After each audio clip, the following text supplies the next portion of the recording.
¿Cómo vencer las preocupaciones? El nuevo curso que te hará vivir plenamente sin que el miedo o la ansiedad dañen tu bienestar emocional o tu salud corporal. Quédate y juntos con el Padre José aprendamos cómo vencer las preocupaciones.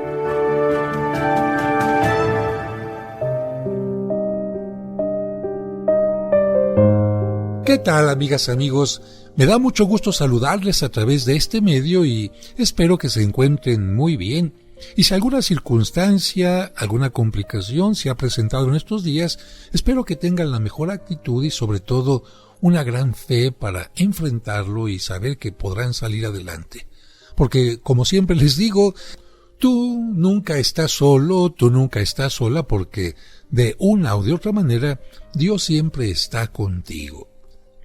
Hoy quisiera tocar con ustedes este tema: cooperar con lo inevitable.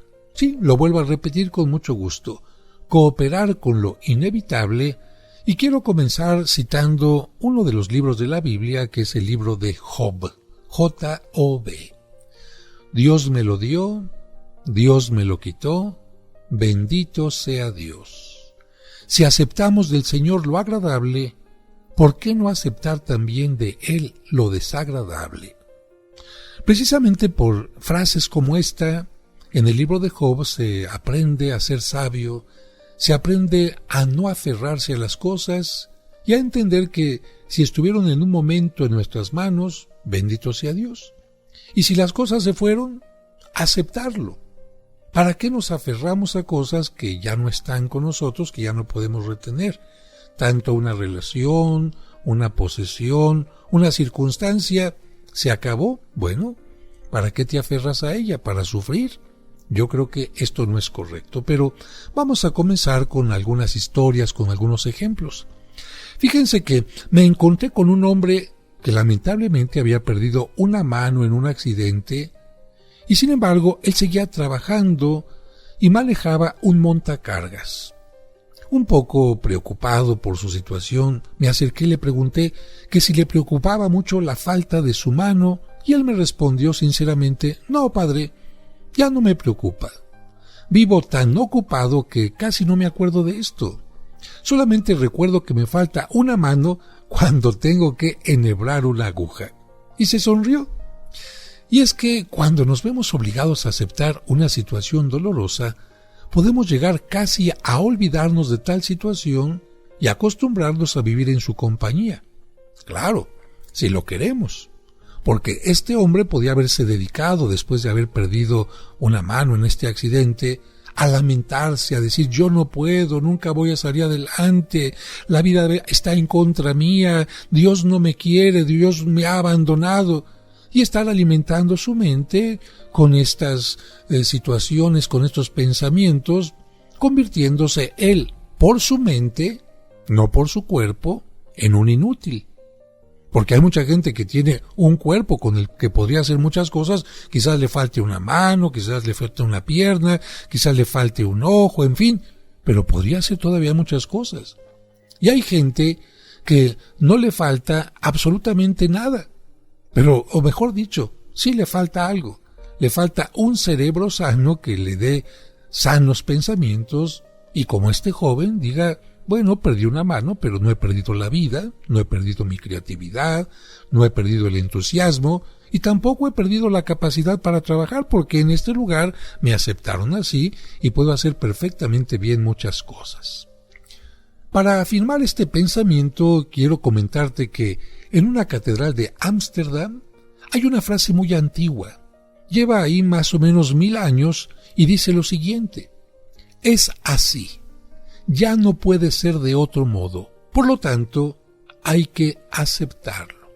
Te lo repito, es así, ya no puede ser de otro modo, por lo tanto hay que aceptarlo. Esto es como un lema pacificante para quienes se ven enfrentados a una realidad dolorosa que ya no puedes cambiar. Es entender que no tenemos el control remoto para que las personas, las cosas, las circunstancias sean a nuestro antojo. ¿O acaso tienes el control para que esa persona que dice que no te quiere, te quiera?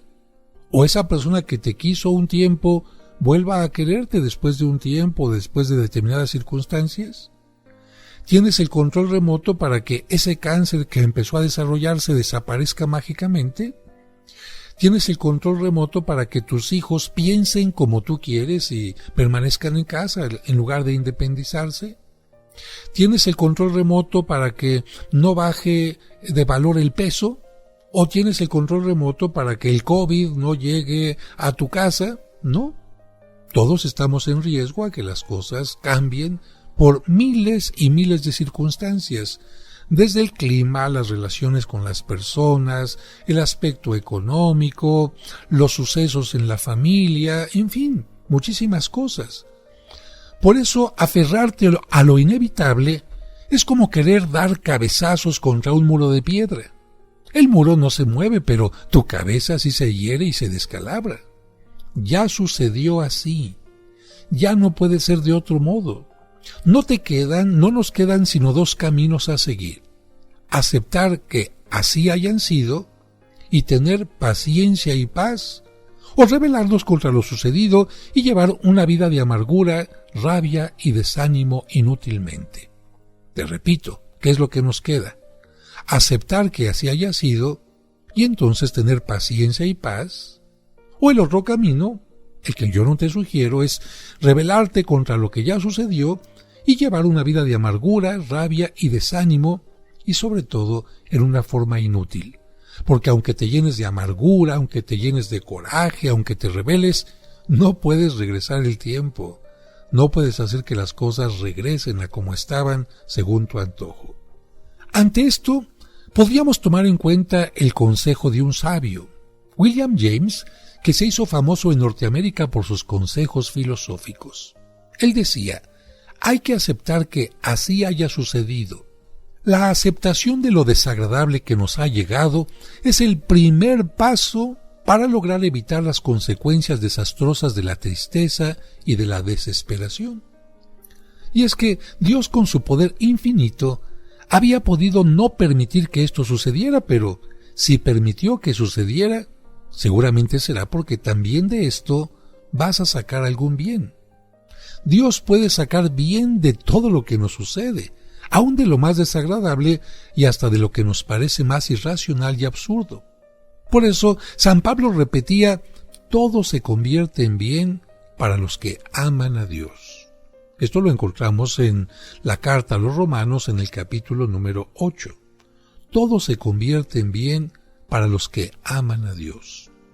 A veces no entendemos las cosas y, sin embargo, tienen una razón desde el punto de vista de Dios. Fíjate, una persona se quejaba mucho de que la había cortado su novio y después se dio cuenta que el novio era un malandrín que andaba con muchas mujeres engañándolas, y curiosamente, aunque esta mujer le dolió mucho aquel rompimiento, más adelante encontró a un joven con el que hizo una vida maravillosa y es un esposo increíble. Claro, en su tiempo lloró mucho, pero después aceptó que así tenía que ser y se abrió a una nueva relación. Y ahora quiero contarles la historia de la señora abrumada por una muerte. El hijo de esta mujer se llamaba José. Era un joven de excelente conducta que deseaba poder servir a la patria en las Fuerzas Armadas. Al fin, logró el grado de subteniente y después de haber recibido calurosas felicitaciones de sus jefes y profesores por su excelente conducta y por su espíritu de servicio y colaboración, fue enviado a una zona de guerrillas. Con su espíritu ingenioso y sencillo, sin malicia, ni sospechas de malas intenciones de los demás, acudió prontamente con sus soldados a un sitio desde donde habían hecho una llamada pidiendo socorro y ayuda. Lamentablemente, le estaban tendiendo una trampa.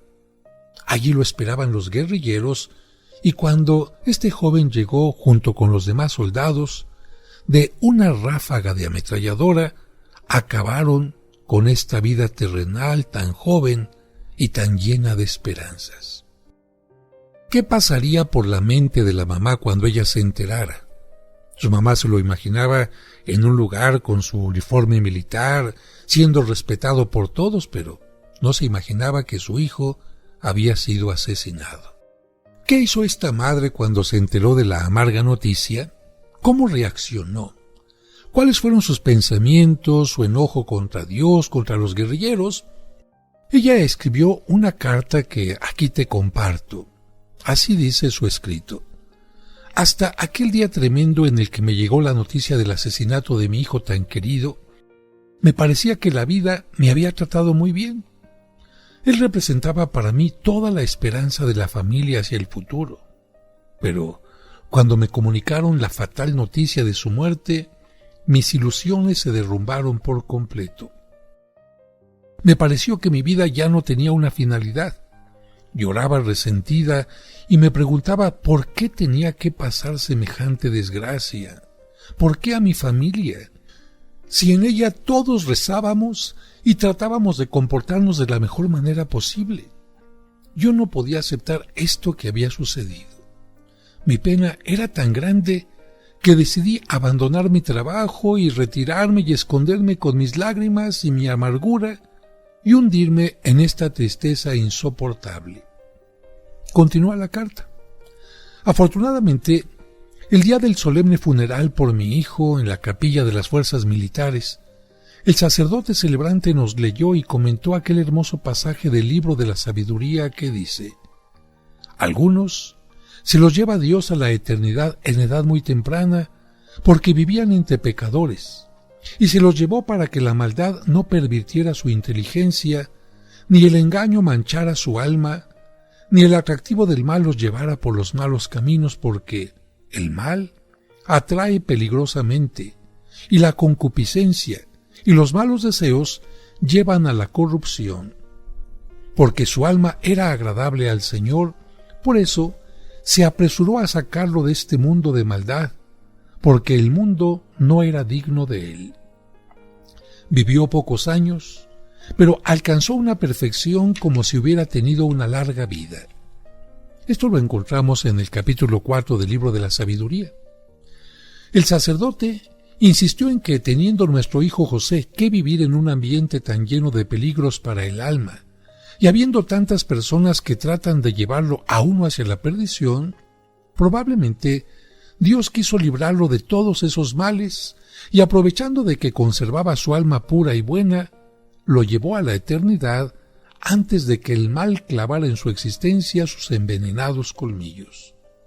Y el sacerdote terminó diciendo: la muerte la envía el Padre más amoroso que existe, Dios, y Él sabe muy bien cuándo conviene llevar a la eternidad a sus hijos preferidos. Así concluyó el sacerdote. Estos pensamientos empezaron a traer paz a mi alma, y al llegar a casa, revisando los papeles de mi hijo José, me encontré con su última carta, y el releerla fue para mí como una inspiración del cielo, porque decía así: querida mamá, nunca podré olvidar lo que su merced tanto me repitió, que todo sucede para bien de los que aman a Dios, que si aceptamos de Dios los bienes, debemos aceptar también de Él los males, que como decía Jesús, ni siquiera una pequeñita ave del campo muere sin que Dios ordene que así suceda, y que por lo tanto nosotros, que valemos mucho más que esas aves, no morimos sin que nuestro Señor así lo haya determinado. Mamá, repitamos siempre aquellas palabras de Cristo en Getsemaní: Padre, que no se haga lo que yo quiero, sino lo que quieres tú. Hágase tu santa voluntad. Yo como madre leí y releí esta carta. Me parecía que mi hijo estaba a mi lado hablándome. Parecía decirme: ¿por qué no haces lo que me enseñaste a hacer? Tienes que aceptar esta dura realidad. Ya sucedió así. Ya no es posible que no haya sucedido. Tienes que ocultar tus penas. Vuelve a sonreír a la gente. Dedícate a trabajar. En el cielo nos volveremos a encontrar. Y entonces ya nunca nos lograrán separar. Ante esto, resolví volver a mi trabajo. Dejé de mostrarme amargada y rebelde, y constantemente me repetía: ya fue así, ya no puede ser de otro modo, es necesario aceptarlo. En horas libres me dediqué a prestar servicio en mi parroquia, como arreglar floreros y adornar altares, preparar a los niños a la primera comunión, etc. Repartir los bienes, las pertenencias de mi buen José entre familias muy pobres que me prometieron orar por nosotros. Conseguí el cassette del padre Larrañaga que se llama Por el abandono a la paz y lo escuché muchas veces. Mi marido lo lleva en su auto y cuando recuerda la prematura muerte de su hijo y siente que le llega la depresión y que va a estallar en llanto, coloca el cassette y al escucharlo siente como una oleada de optimismo y paz que le recorre toda el alma. Apenas puedo creer el cambio que en nosotros se ha operado. Dejamos de lamentarnos de un pasado que ya sucedió así y que ya no es posible sea de otra manera. Ahora vivo en santa paz, como mi hijo deseaba que yo viviera. He hecho las paces con la vida, he aceptado lo que el buen Dios ha permitido que haya sucedido y vivo una vida más plena y llena de buenas obras que la que tenía antes de la noticia fatal, porque la sabiduría de Dios nos lleva a obtener bienes aún de los mismos males. Así termina la carta de esta madre que sufrió tanto por la muerte de su hijo, pero me parece que puede ser un mensaje del cielo para muchas personas que tienen que pasar por situaciones semejantes. Y ahora les voy a contar la historia de dos moscas. Un sabio muy antiguo contaba lo que le sucedió a dos moscas que cayeron en un gran barril lleno de leche. Una comenzó a patalear, pero pensó, ¿para qué me esfuerzo? De todas maneras me voy a ahogar. Se desanimó y efectivamente se ahogó. La otra se dedicó a patalear y patalear, patalear y patalear, y fue tanto lo que pataleó que logró formar nata. Sobre esa nata se apoyó un poco y después voló.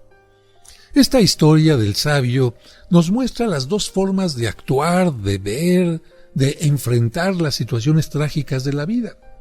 Unas personas se desaniman y se hunden en el abismo de su desesperación y se dejan ahogar por la tristeza. Otras, en cambio, luchan contra su desánimo y su depresión y logran salir a flote de las situaciones que querían ahogar sus esperanzas. Porque en esta vida no existen situaciones que irremediablemente tengan que llevarnos al fracaso. Recuerda el dicho, Dios aprieta pero no ahoga, y siempre en cada pena y problema deja un camino de salida hacia nuevos triunfos y alegrías. Y ahora vamos a hablar de El letrero de Jorge V. El rey Jorge V de Inglaterra tenía en su despacho este letrero: no llores por la leche derramada, que con llorar no ganas nada.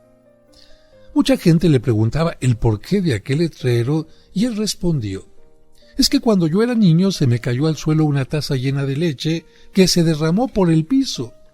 Me puse a llorar, pero mi maestra me dijo esta bella frase: no llores por la leche derramada, que con llorar no ganas nada. Por más que llores, no vas a lograr volver a recoger lo que ya se derramó y se perdió definitivamente. Lo que ya es irremediable no nos debe hacer perder el tiempo en inútiles lamentaciones. Y esto que me dijo aquella mujer se ha convertido en un lema para toda mi vida. ¿Para qué llorar por una leche derramada si con llorar no gano nada? Más bien, prefiero dedicarme a otras obras más constructivas.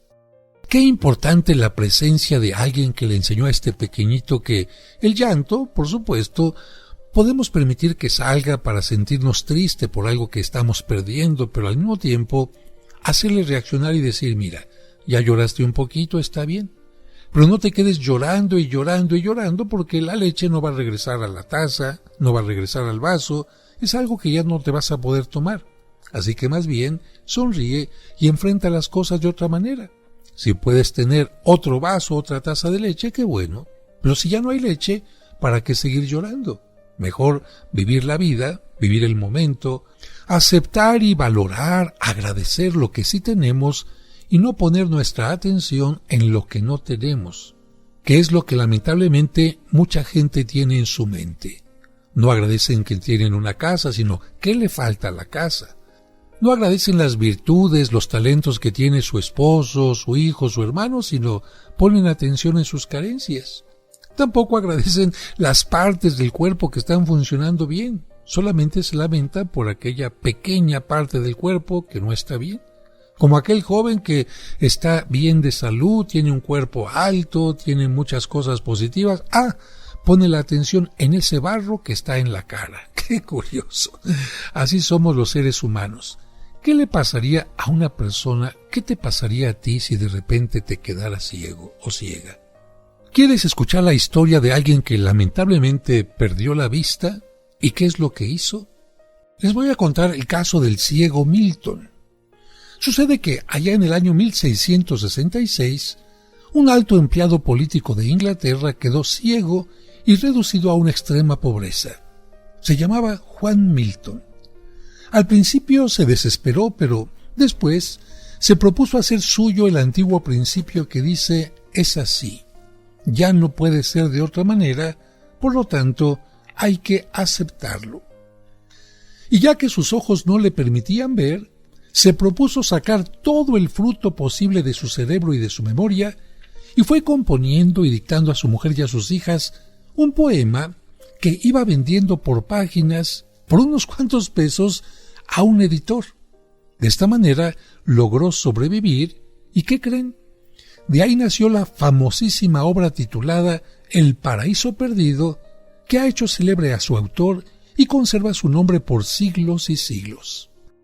Aquí tenemos el caso de una persona que lamentablemente tuvo una pérdida muy importante. Sin embargo, él no quiso convertirla en tragedia, sino decir: ¿qué puedo hacer a partir de ahora?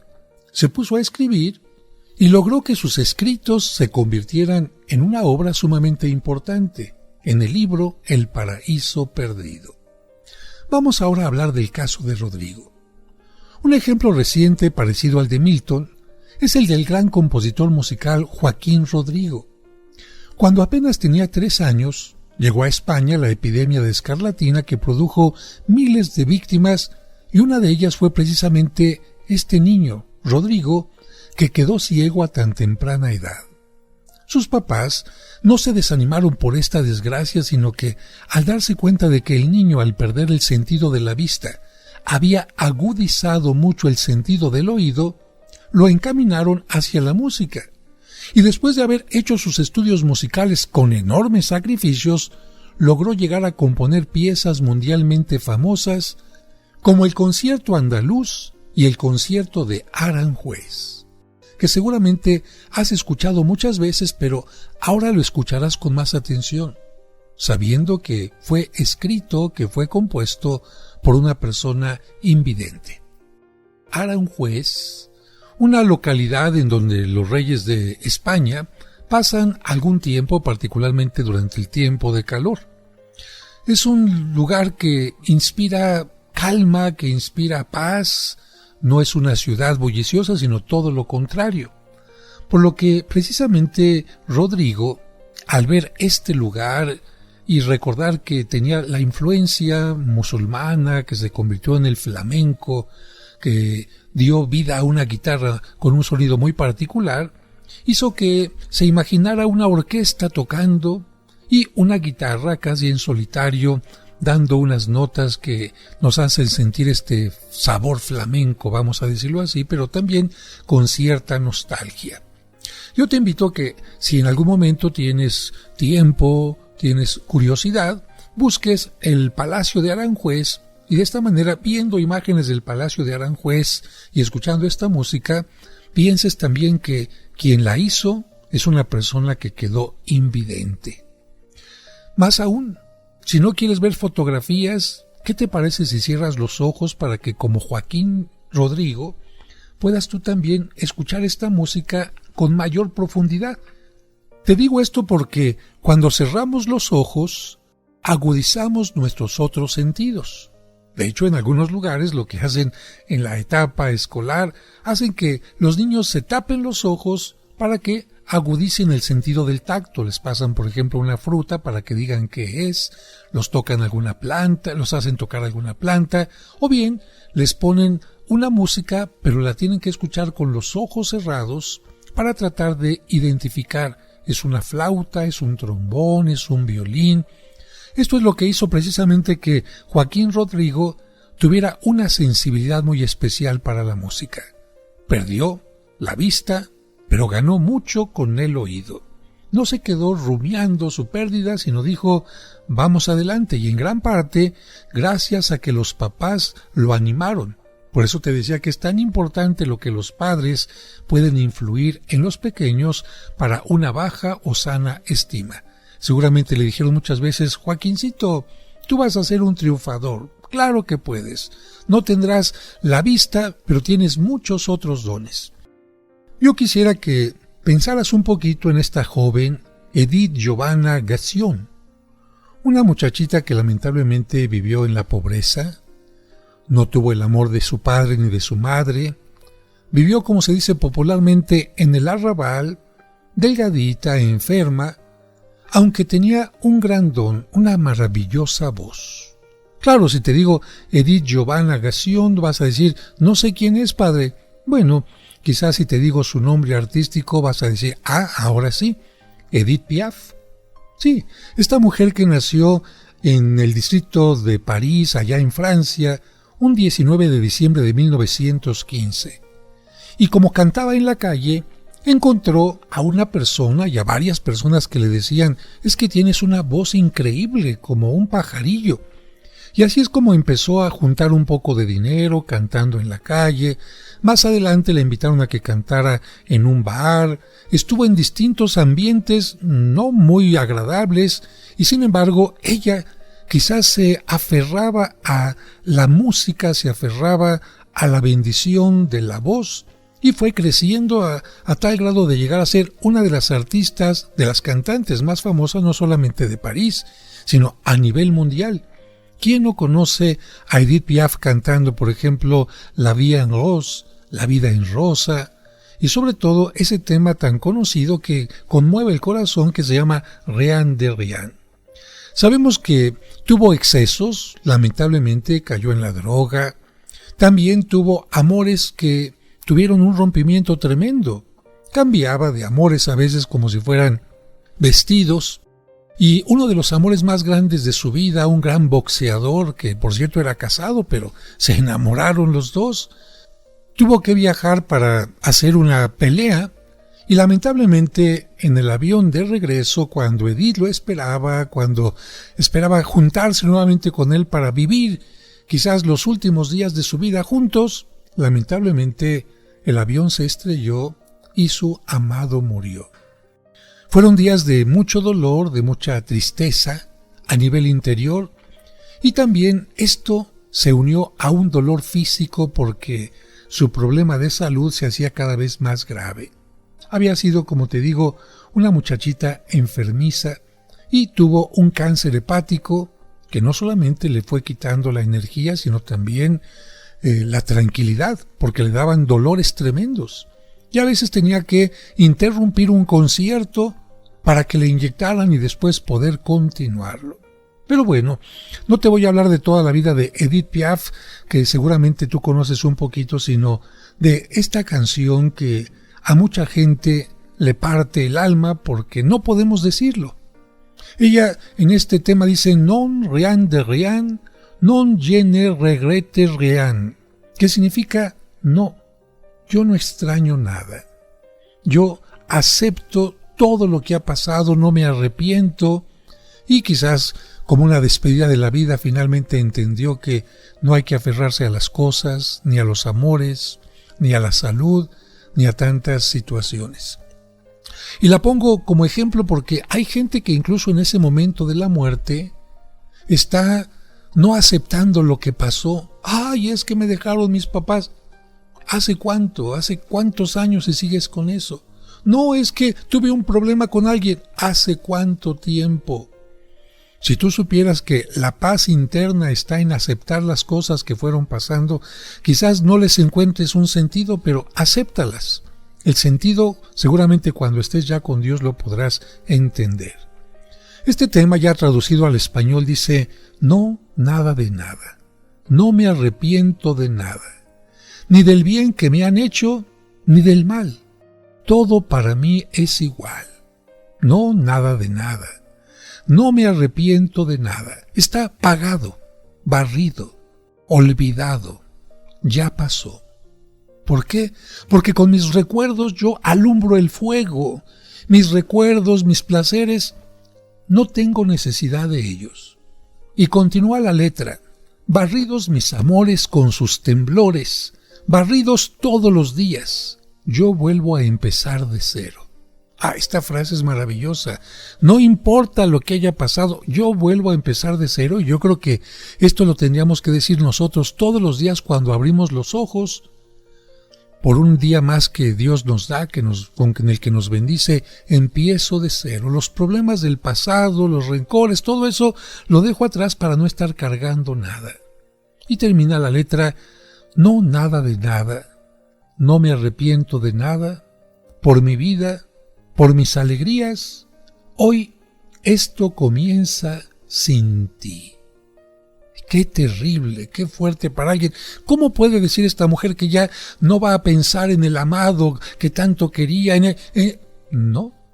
Las cosas, cuando alguien se va, cuando alguien murió, cuando algo se ha perdido, uno no se tiene que aferrar a él.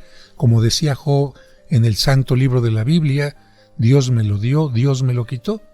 De esta manera lo dice Edith Piaf, en esta que es una de las grabaciones más conocidas y por lo tanto es una grabación sumamente antigua.